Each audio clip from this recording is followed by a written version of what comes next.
Percy and Duck like working at the harbor by the sea.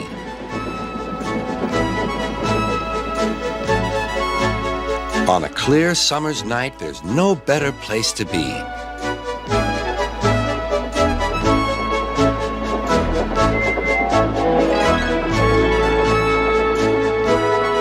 The big ships bring passengers. Cargo ships carry machinery and other things.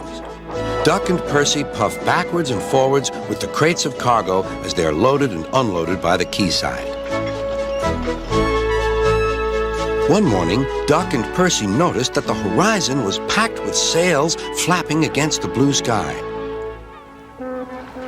"I wish I could sail to faraway lands," sighed Duck.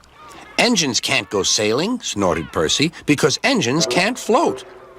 Duck still had his dreams. Suddenly, they were rudely interrupted.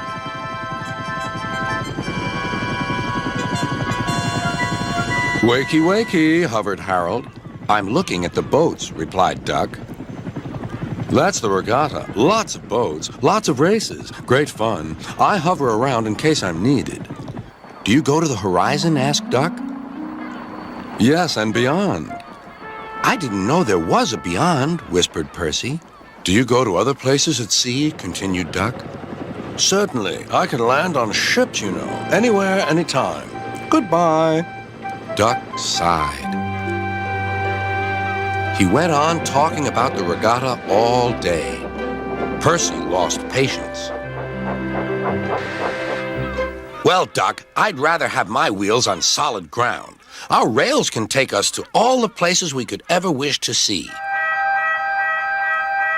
"That's an emergency," called Duck's driver. "I'll check with the harbor master." He returned with bad news. "A man taking part in the regatta has hurt his hand. We're to take him to the hospital at the next station. Harold's bringing him now. Come on."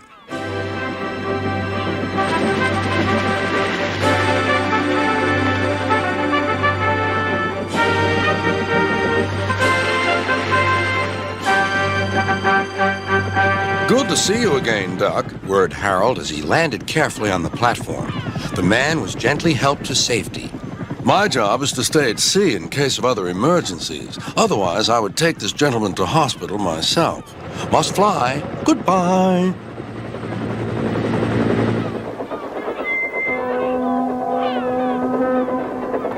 Duck set off on his journey.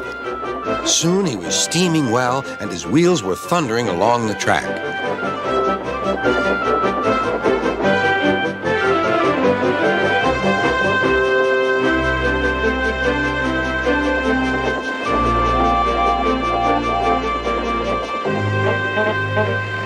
When they reached the station, the man thanked everyone, and Bertie got ready to take him to the hospital.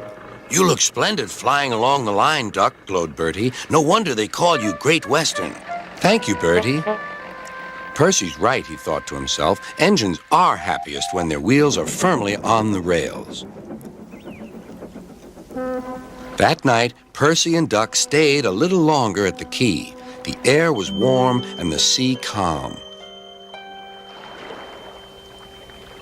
"There's a shooting star," said Duck. "Don't be daft," laughed Percy. "It's Harold. Look, he's hovering overhead." Something fluttered down towards Duck. His driver caught it.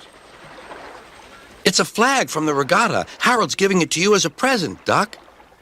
"That was kind of Harold," whispered Duck. "He may have whirly arms instead of wheels, but he seems to understand just what an engine needs." Duck still wonders about the lands beyond the horizon, but I think he knows that sometimes the best travels are those we can only dream about. Don't you?